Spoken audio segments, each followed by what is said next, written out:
Today, I finally get to have a proper chat, a real one-to-one deep dive with Stu Macdonald, founder of ManiLife Peanut Butter. We've been crossing paths for years, but this is the first time we got to sit down and have a proper conversation. Stu is one of those founders who's been through it all, from launching a brand by hand blending his peanut butter in a rugby club kitchen to running his own factory. We talk about the pressures of scaling, the realities of burnout, and why he decided to step back from actually running the business to doing something different in order to make it thrive. And of course, we get into peanut butter and how an accident led to the creation of deep roast, and how 44% of peanut butter is now sold in bulk tubs. This is one of the most raw and real conversations we've had on the show, so let's dive in. Stu Macdonald of ManiLife, finally you are on Brand Growth Heroes. Thank you so much. I've hit the big time, Fiona. Woo! It's so good to see you. And we were just saying before we pressed record that this is like our first kind of little cocoony moment together, all of the years that we've seen each other in corridors and gave each other a quick hug. It's our first one-on-one deep, meaningful chat. Let's start at where you guys are at now. For everyone who is listening around the world, ManiLife is said to be, by pretty much anyone I talk to, the best peanut butter in the world. And if you look at your website, you've got The Guardian, The Telegraph, The Times, everyone's saying there's nothing like it. Yeah. Where can everybody buy it? How big is your business and how the hell did you create it and get to the place where you've got to today? So start with size of business. We employ 21 people, 12 in head office, rest in our new factory, the Mani factory. So yeah, sales will do just over 6 million, net gross about 7. What's exciting is that you can still only get us in quite a low percentage of stores. I think our weighted distribution in the UK is like under 40%. Right. But you can get us in every Waitrose store, about 500 odd Sainsbury's stores, 500 odd Tesco stores, Ocado, our website, Amazon. If you subscribe to the likes of Gusto, Michael Chef, we are the peanut butter for those guys. And increasingly more kind of out-of-home destinations. So we're the peanut butter in Lyon, Satay, for instance. But there is still so much to go after, and still so many people have not had that like first try that you kind of referred to earlier. Tell me this. When I was a brand manager of Sunpat Peanut Butter in Nestle in 1999, the household penetration of peanut butter, which for anyone listening who doesn't know what that means, it means the number of households that would buy into that category in any given year. The household penetration was, I think it was 60%. So 60% of UK families bought peanut butter into the peanut butter category. It's gone down then. It's 42 now. Well, do you know what? I'm probably lying. It was probably only 40% then. Yeah. Our kind of whole thesis on this, there are 3 key reasons why peanut butter in the UK is kind of had a moment be low. Number 1 is a legacy of rubbish products is too strong, but like poor tasting product. Like my parents, grandparents, they had Sunpat in the back of their cupboard like once a year and sit there. So legacy poor tasting products. 2, it's a planned purchase in a quiet aisle. So not that many people shop down the aisle and it's planned. Mm-hmm. And the 3rd, I'm going to forget, is if you think about where peanut butter exists, like the number of distribution points it has versus high penetration categories is really low. So if you compare like where you find crisps, which is like 98%, versus peanut butter, it's like a 3rd. And so our kind of available market. Yeah, exactly. One of our kind of pillars of ManiLife is we are the peanut butter brand that's going to take the UK from 42% to 60%. And how we're going to do that is better products. And obviously we're doing that. And our new facility is going to help us getting better. It's like reformatting to drive deeper distribution in kind of the ecosystem. Mm-hmm. And then the last one is through innovation and through other kind of marketing mechanics, like transfer it from a planned purchase to an impulse purchase. So minced pineapple butter, which is something we launched last Christmas, is like perfect example of an impulsive peanut butter purchase. No one plans to buy minced peanut butter, but we sold loads. So that's kind of the plan. I saw that also sounds brilliant. I imagine that a huge percentage of your value and volume sales comes from a very small percentage of incredibly heavy users. I actually embarrassingly don't know the detail. But I'm just thinking, because I saw, was it Meridian has just brought back out a 10 kilogram tub? Yeah. Well, in the last kind of 3 or 4 years, the percentage of value sold in bulk, so that's kilo tubs and up, has gone from very small butter is now, I think, 44%. Wow. And 50%, and there are 50% of peanut butter consumers in the supermarket. The guy should be later on this morning. They only buy big tubs. And this is another thing, like the ManiLife big tub it's on Amazon, it's in Waitrose. Like we haven't really put it elsewhere. Some more headroom. Yeah, there's so much headroom. The reason it's really important to go into this, maybe people are listening to this going, why are they going on with all these facts and figures? Is because imagine you didn't know that. Imagine a business out there did not know that 50% of all their volumes. So 44% of volume is big tubs, and 50% of sales in peanut butter I can't remember which supermarket it was, but it's just big tubs. Those consumers don't buy little jars.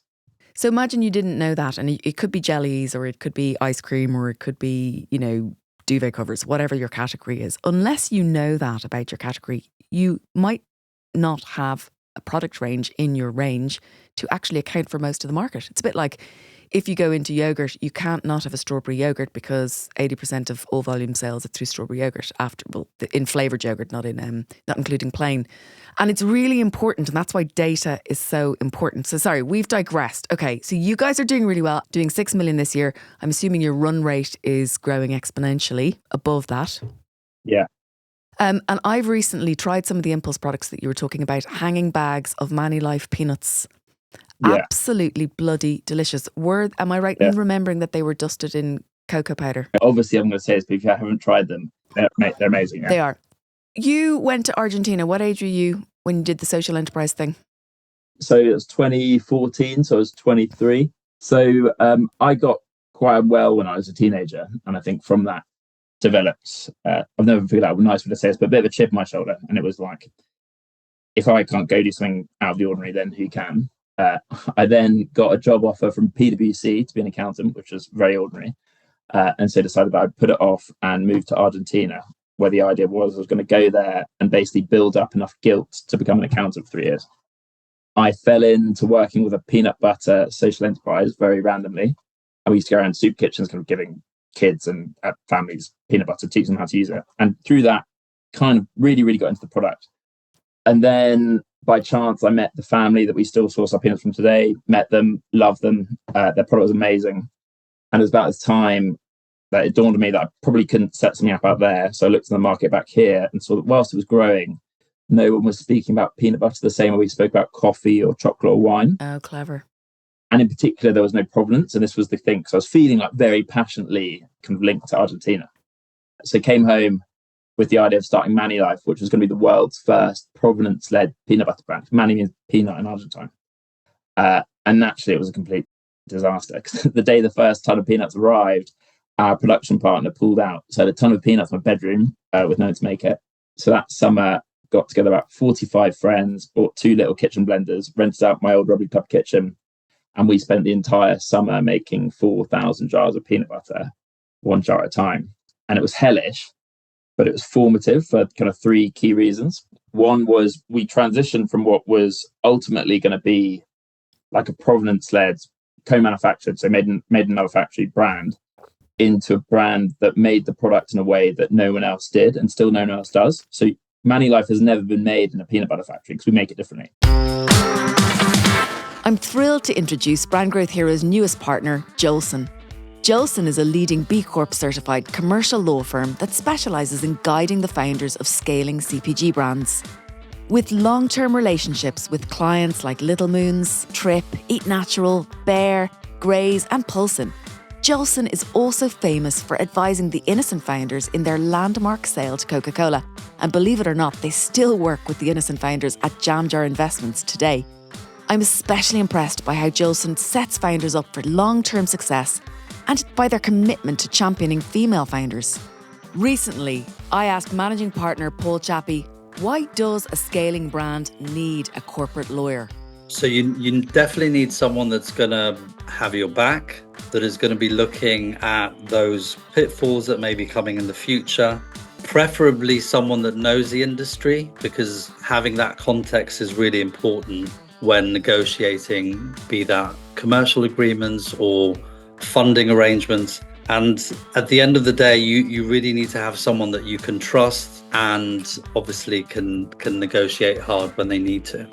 Huge thanks to Brand Growth Heroes podcast sponsors, Jolson. Now let's get back to the show.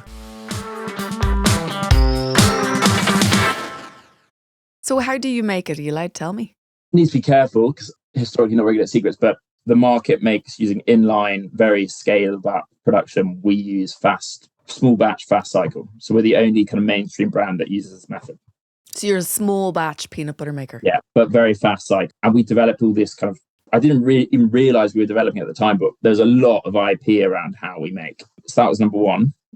Provenance-led co-man is like very copyable. And since we've come in, provenance has kind of crept into the lexicon of peanut butter, like various brands are talking about where they get the peanut. The next one is it kind of laid the foundations of this. We'll always find a way brand, kind of, I hate the word hustle, but like hustle culture, brand DNA. And the third one is we invented deep roast peanut butter by accident. You're going to tell us in a minute about this by accident business. So the deep roast thing, I read that you lost concentration with your mates, and what happened? You left the oven on. Yeah, we basically just like overcooked the nuts, and then we were going to throw it out, and we decided we'd try it, and we were like, "Oh my god, this is amazing!" And I remember we sat in a circle, being like, "What was the best name for burnt peanut butter we could come up with?" And we came up with deep roast, and I'll send you a picture of the first jars, but it's basically had these white labels, and we wrote in like Sharpie, deep roast limited edition, thinking that we were just going to clear it and it was going to be done. And it sold in a few hours. And since then, that product has become like a global phenomenon. So basically every brand in the world has their version of it. No way. Including Jif, who are like the biggest peanut butter brand in the world. It is the most awarded peanut butter in like history. First peanut butter to win 3 Great Taste Stars, and is our best-selling product by like a distance. But it only became that in the last 2 years. It took six odd years of sales for people to which just shows how slow adoption of an alien product can be, even when it's so good. And what do you think it was? Were people not ready, or did it need more distribution? Well, they just didn't know what it was. And it's because again, going back to planned purchase, now people are starting to plan to purchase deep roast, but you go to the aisle, you're on planned purchase mode, you're not in impulse mode. Yeah. I think a big part of it was when lockdown hit and everyone moved online, it kind of democratized access and people started shopping on reviews, and our reviews were really good. Okay. So I think that was probably quite a big part of it. It's funny because whenever I've mentioned ManiLife or talked about ManiLife in recent months, people don't say ManiLife on its own anymore. They say ManiLife deep roast.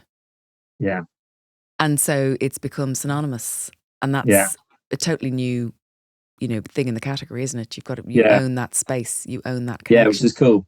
And to be honest, it's the only, whilst everyone else launched their version, it's the only one that's really stuck. So lots have gone in and out of distribution. Yeah. Because I think it is still again, talking about IP and the product, it's still a couple of ticks above the rest. It's Camden Hills is another classic example. Camden Town Brewery, they got known for their lager. And that's a great brand. I love that brand. So we drink that at home. That's our evening beer. Although everyone around me seems to be doing sober forever and ever now. Yeah. From now on, which is very upsetting. Yeah, it's quite boring, isn't it? Yeah. I'm doing it, unfortunately. Are you doing it as well? I'm doing dry Q1, but I have a few pre-planned cheat days. Okay, nice. So a cheat day on Saturday, which very much fell off the wagon. Well, I had a cheat weekend. And you always feel even more of a cheat when you've been through cancer or a treatment like that. You're not really supposed to drink. And then you do, and you feel even worse than you did, even just because you're not doing dry January. But fuck it, as they'd say. What are you working on a day-to-day basis, month to month, and who does what in your business? And what are the big things that everyone's really engaged? Is it brand? Is it distribution? Is it NPD? So this is quite a poignant point because the whole setup of the team has changed quite a lot in the last year. So historically, as is normal, I founded the business and ran it. So I guess I was CEO or MD. And about a year ago, for various reasons, which have proved very fruitful, I decided that we would promote our ops and finance director to run the business as MD. So I've stepped into, I guess, the typical founder role, but who helps with sales, to some extent oversees the brand, though a lot of that's from remarketing. But my main focus is innovation, okay, which is great because we've always been good at it. I don't think it's going to drive loads and loads of the numbers, because ultimately, like crisps or like yogurt you mentioned earlier, the bulk of the numbers will go through like core peanut butter, but it's going to drive a lot of the noise. So that's quite fun. And then in terms of business focus, so a big one has been the setup of the manufactory, which is just... So let's talk about that, because this is massive news. So you raised loads of money. Did that take ages? So it took very little time to raise the initial bit to kind of kick it off. And then I think because we'd kicked it off and there was just like a kind of drip feed of interest, the business moved to setting up the factory, and the fundraising process just kind of kept going in the background. But that is now closed. No one will ever have the chance to invest in ManiLife again. Ever? That is the plan. Take me back now. So did you decide, okay, we need to build a factory. This is the way we want to, we're designing a business model where we're going to own the manufacturing and the IP. Therefore, we're going to go out there and raise money on the back of that. Was that the way it went? Yeah. If you remember what I said earlier about how you can't make ManiLife in a peanut butter factory, what that has meant is that we've had to put our own kit in like the spare capacity of other sites. Okay. Where essentially like the team in that site has only been working on our kit. The bulk of the overhead has therefore been covered by ManiLife. There's been varying degrees of shared overhead. I guess we shared technical or whatever. The way we make has always been geared towards us doing it ourselves. It just took us a while to realize that. And also, because of how we make, there's so much like quality kind of work that happens at the margins that's very hard to do when you're signing off samples that were made on a Monday or a Friday. So from like a quality perspective, it's always been geared to us doing it ourselves. From a commercial perspective, because we haven't been sharing the overheads at massive factories, it's geared towards us doing it ourselves. And then because of this kind of thesis on innovation being a driver of noise, ultimately you make your own stuff, you innovate faster. And it just feels like, I don't know, when you walk around your own factory, it feels different. Like it feels a lot more real. So how involved in that setup, in setting up the factory and the design and the build have you been? Fiona, I've done absolutely fucking nothing. And it's been unbelievable. I think if I'd been doing it, it would have been a disaster. I mean, so I guess ultimately like the purchase of the blenders, like the blender, I've had sign off on because I'm kind of the custodian of quality. But the technical selection of the site was like sign off process. So you've obviously got people you really trust around you though, right? Amazing people. In your business? Yeah. Okay. Yeah. We got a guy on our board, a great guy, David Collard. He used to run a business called Bar Ingredients, and they've done a few factory builds. So the guy who he worked with there helped us as a kind of consultant, and without him it would have been really hard. Our MD has worked in manufacturing businesses in the past of various sizes, so he's never set up a site, but he's adept enough to know what good looks like. We've had an amazing team on it, which speaks to the timing, because probably had we done this 2 years ago, we definitely wouldn't have had the people in-house, and we probably wouldn't have had the firepower to go out and get them. Mm-hmm. And then also the volume to fill it.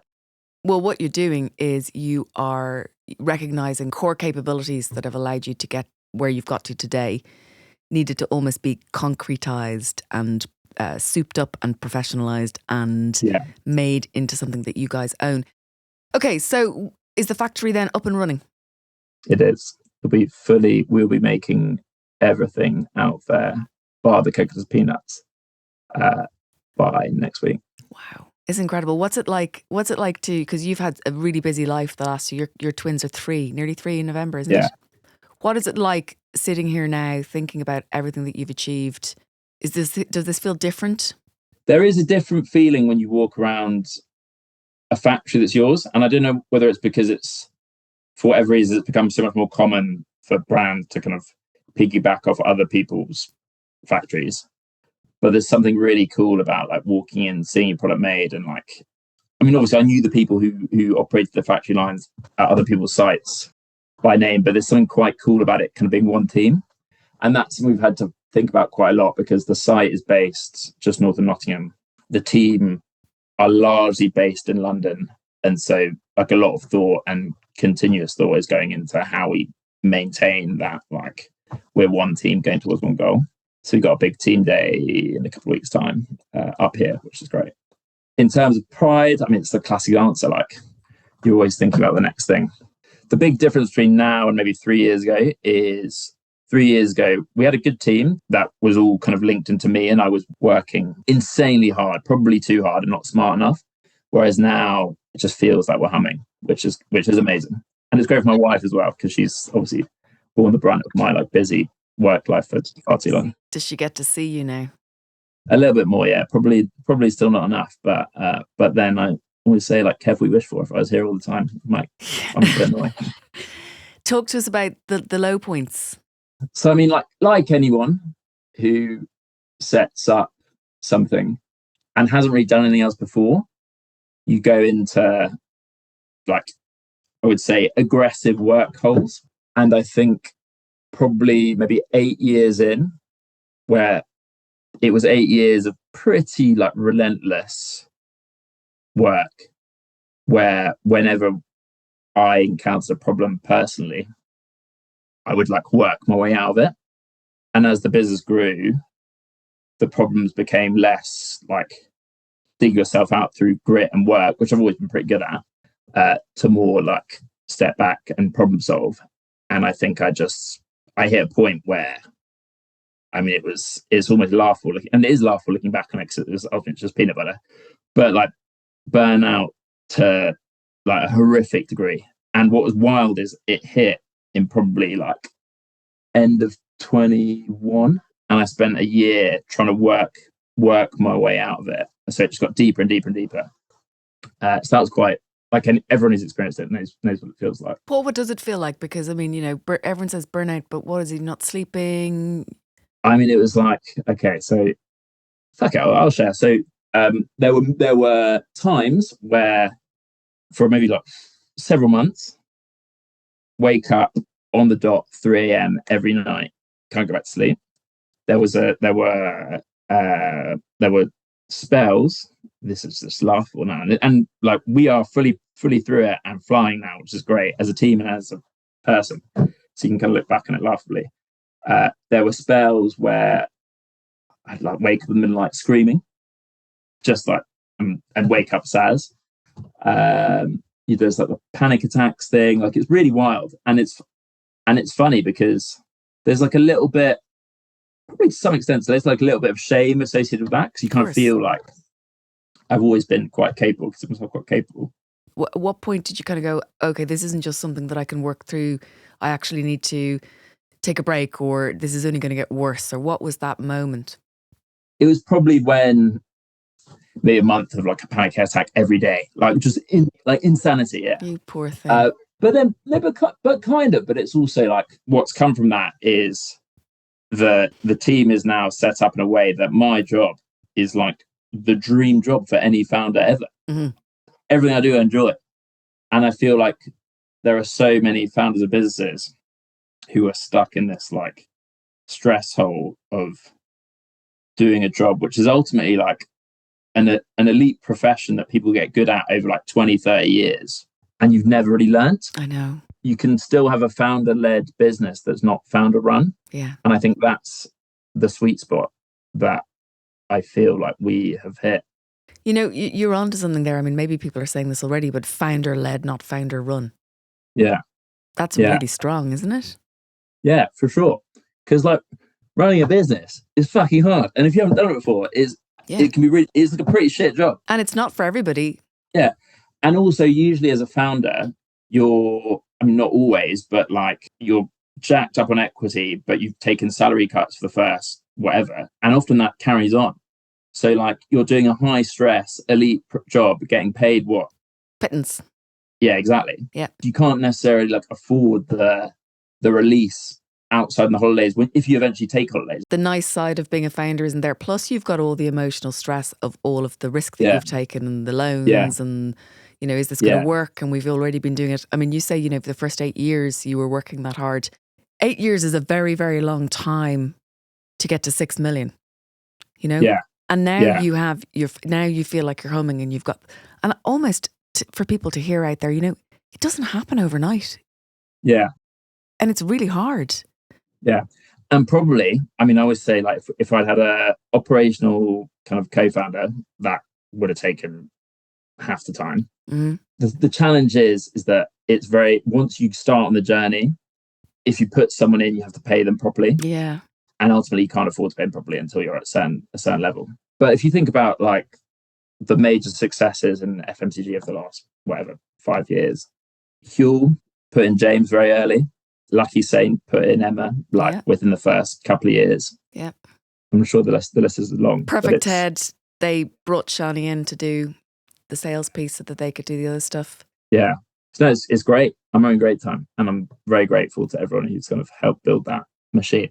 Good for you. What would you do differently? I mean, and I know there's probably loads of things, but if there was 3 things that you could say to people who were kind of struggling along 8 years later, is it that get a co-founder early doors who knows how to do the yin to your yang?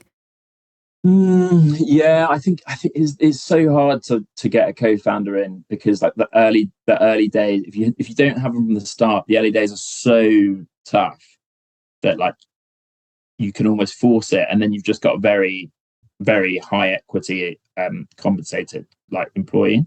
But I do think bringing in, at the very least, like an extremely overqualified number 2, let's call it, in whatever, if you're ops and finance, sales and marketing, if you're whatever, I think that's key. And how do you part with the finance for that though? So, because that's the bit that everyone I work with struggles with is, well, we're only on 80 grand as founders, or as a founder, and that's even a lot, but we need that to live. If I was to bring in that person, they might expect 120. How do you live with that?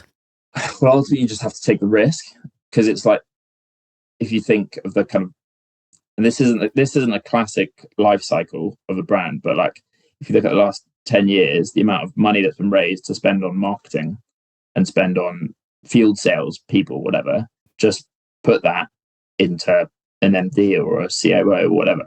The challenge is whether that works or not is almost binary. It's like you get the right person and you behave appropriately around them, or they're not. Like hiring a 35 grand sales exec is much lower risk than hiring a 100. It has been gotten wrong many times, but less so for ManiLife, but like there's loads of stories. Most founders, their first senior hire is wrong. Yeah. And it's an utter disaster. You've got to be okay with that stuff. You've got to be okay with the fact that you can't get it right all the time. Yeah. But also, I suppose, when you're looking ahead, next 12 months, next 18 months, not you, but this is earlier on in the journey, there will be 40 grand mistakes. Yeah. Whether it's misproductions, or whether it's too much packaging, or whether it's a delist, or whether it's I decided to go for that senior hire and they weren't right and then there's a payoff.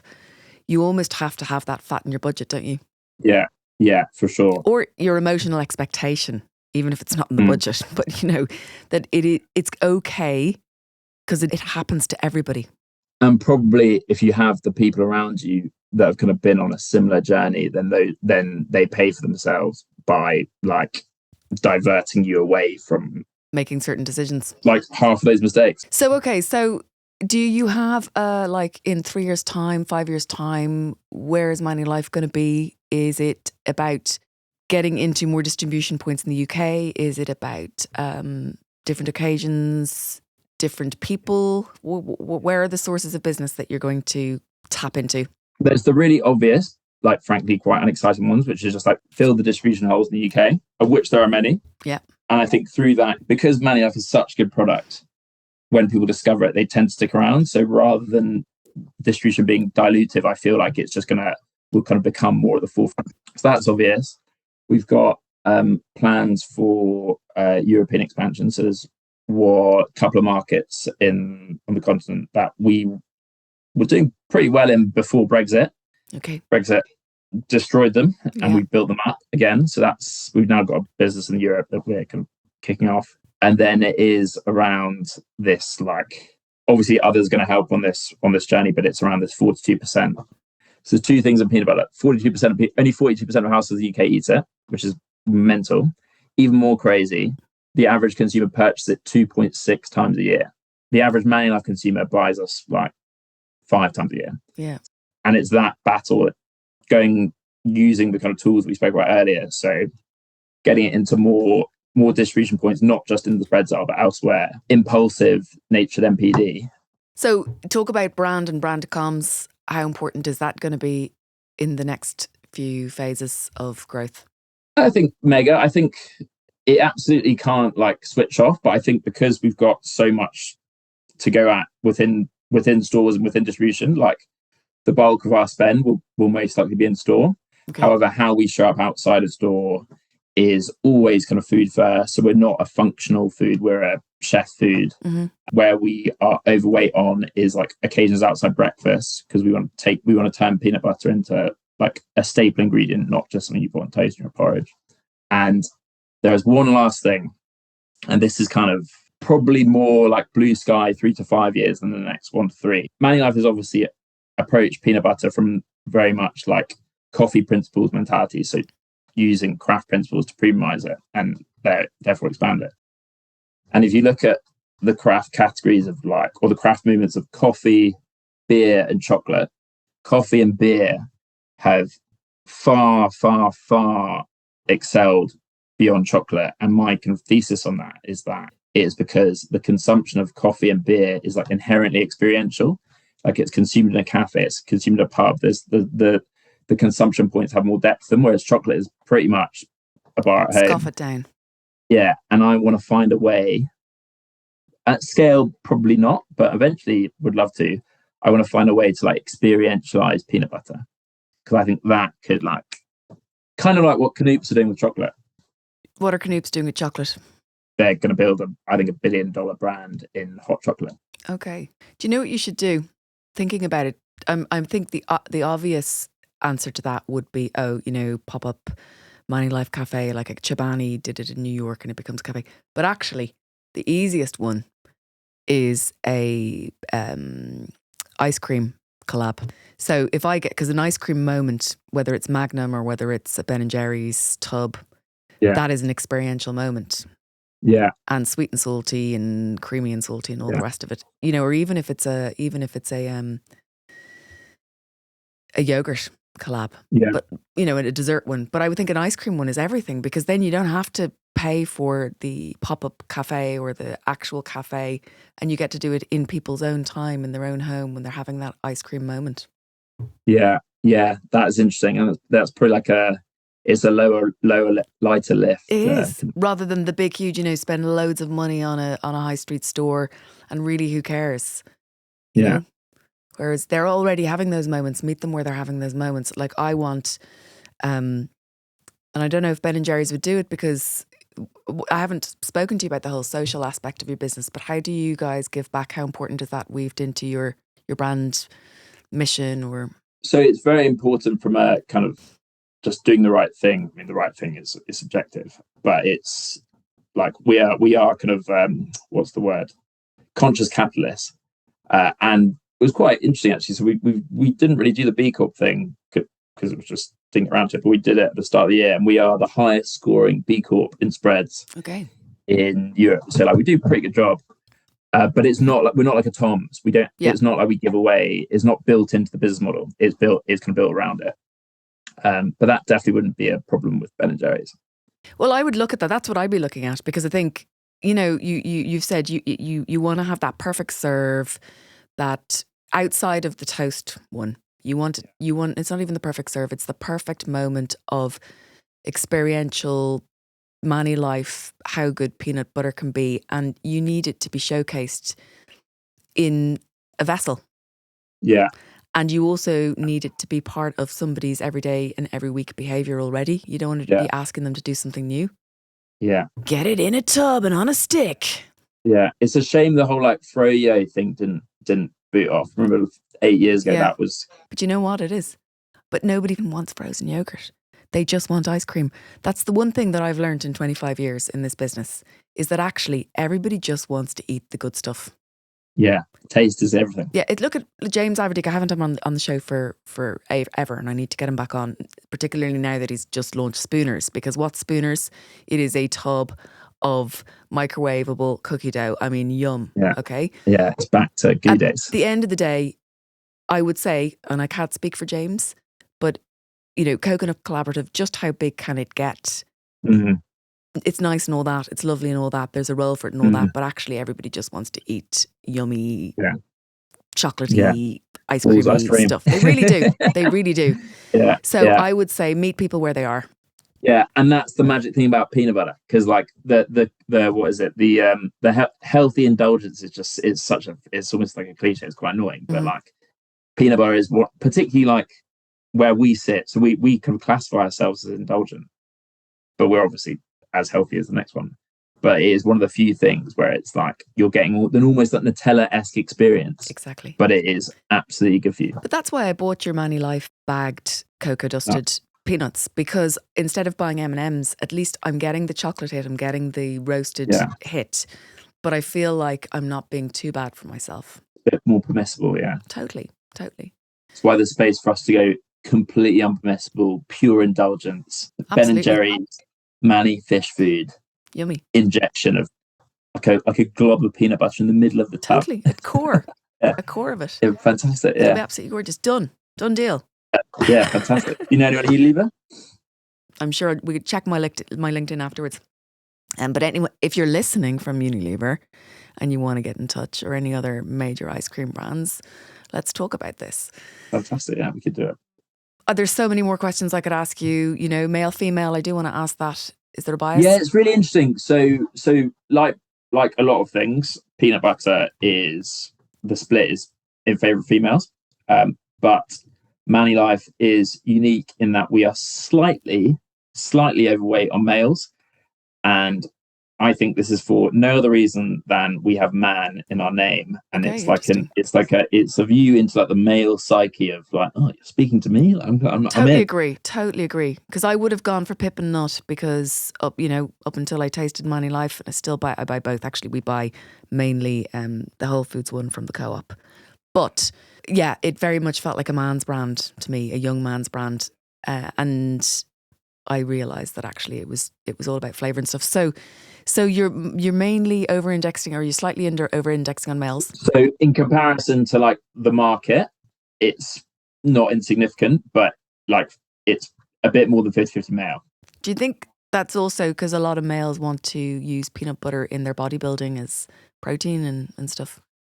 I mean, maybe I would say that if we were explicitly targeting like that function, but we are overtly like not anti-function, but we don't talk to that. We don't talk about that. We're used by them and they're heavy users, but we intentionally don't put ourselves in, I don't know, like GNC or whatever, which is interesting because there's a few brands who've kind of gone in on that in some way, but they like dip their toe in it. I don't think there's any peanut butter, but no one's done like a grenade in peanut butter. Early days grenade, that is just like go explicit bodybuilder, which is interesting because I would have thought someone would have done that by now. I'd like a little sucky pack of ManiLife if I'm on the plane. Yeah, it's funny. We've spoken about this quite a lot. It's I think obviously Pip did it a few years ago and it didn't quite work. I think there's a few reasons. So one, UK is quite anti-palm oil, so like you get the shot of oil, and also I was quite surprised by this because I consider the UK, my wife's Finnish, so like highly unhygienic in comparison. But there was a thing where Brits didn't like putting their mouths on stuff that had been like gathering dust on the shelf. I get that too. It kind of makes sense. I think there's something in that. Dippy, maybe it's the Nutella dippy sticky thing. Yeah. But all of those things at the end of the day can actually be just a distraction from the main gig, which you said rightly, that it's all about, you've got such huge headroom because the category is only at 42%. You guys are nowhere near that. You've got so many points of distribution. You've got so many more people you can convert. Exactly. The next, so exciting. It's unbelievable. It's going to be a huge business. You're going to be 10 million quid business in no time. By next year. By next year. And I look forward to having you back on the show to discuss that. Well done for getting this far and for, having the balls to build a factory and knowing that they will come. I look forward to getting a care package in the post. We are very big peanut butter people in our house, so that would be great. And sending you much love to your bundles of joy who are nearly 3. Well, 2.5. They are. It's just the best age, isn't it? Yeah, they're amazing, and like they are primed to be the future faces of ManiLife. Are you serious? Like gorgeous, just gorgeous. Are they gorgeous? So cute. Do they speak Finnish? They do, yeah. That's so important. Not to me, thankfully, but it is their mum and their granny. which is good. I think that's massively important. Our kids at home, we have the eldest, her dad is French. So we speak a lot of French and she speaks French with him. And then the two littlest, their dad is Manx. They go to Manx school. So they're doing all their schooling through, it's equivalent of Old Irish or Scottish. Oh, wow. So each part of the family has their other language. And it's funny because it's like, obviously Finnish isn't that useful, Manx clearly isn't that useful either, but I think there's something in having a second language and like what it does to your brain. Totally. Like, so my wife speaks English, Finnish, Spanish, French, and she's like a natural linguist. And I think it's because she grew up speaking Finnish. Yeah, no, it's so important. But I think before some neurons in your brain start kind of cementing at those language neurons at the age of 7, but they're totally plastic before that. And the more languages you can get in before that age, before that happens, it's a bit like the swimming in the pool, isn't it? When you get them swimming underwater before something closes at 12 weeks. Yeah, we didn't do that. We didn't do that either. We were too busy. Yeah. We were too busy. Yeah, exactly. Anyway, listen, it has been absolutely lovely to have you on. Thank you so much for sharing Great all of to that. speak to you at last, Fiona. We should have a proper face-to-face. I'd love that. Are you over on the mainland often? Yeah, we've got the Mini MBA 2025 starting in April till July. We just had over 144 entrants. I just closed. Oh, wow. Yeah, That's amazing. 144, unbelievable. And how many did you take? Well, we only take, I think we're going to take 14 this year, 12 plus. There's Nice Rice won a place through Future Food. Yeah. Okay, nice. And then there's a very famous brand who is very big and who wants to send their head of marketing on it. Oh, wow. Amazing. Yeah, which is really... That's a huge nod. It's a huge nod, yeah. Stu, it's time for us to go. I'm going to get a lift home with the kids now. Where are you based today? Are you London or North? I'm in my second bedroom in Wilmslow. Okay. So I live just south of Manchester. Oh, you do? Which is great. Lovely. Just to hop across the water from me. Yeah, exactly. I was going to say, so my mother-in-law went out with a guy from the Isle of Man for a while. Okay. So it didn't work out. But she almost moved there. Thank God she didn't, because it's quite useful having close by. Yeah. Well, look, go and enjoy the rest of your day. So good to talk to you. I can't wait to get to know you better and have proper chats because it's been lovely. For sure. Thanks, Fiona. See you soon. Thanks a mil, Stu. Bye. Well, that was brilliant. Stu Macdonald really doesn't sugarcoat anything. He's been through the grind of building a brand and he's honest about the highs and lows and the lessons he's learned. What stuck with me the most? Well, probably 3 things. The first is founder-led doesn't need to mean founder-run. Sometimes letting go can actually make your business stronger. And that doesn't necessarily mean leaving. You can take on a different role. But sometimes the right person to lead your business forward after 3, 5 or 8 years is not necessarily you, the person who built it for the first 3. So have a think about that. The next thing is sometimes the best innovations happen by accident. Deep roast peanut butter was nearly binned and now it's a global phenomenon. That is just crazy, right? And finally, the right team changes everything. When you've got the right people in place, you don't have to carry the whole thing on your back. If this episode resonated with you, share it with someone who needs to hear it. And if you're loving the pod, hit subscribe, leave us a review. It really helps us to get those conversations out to more people. Until next time.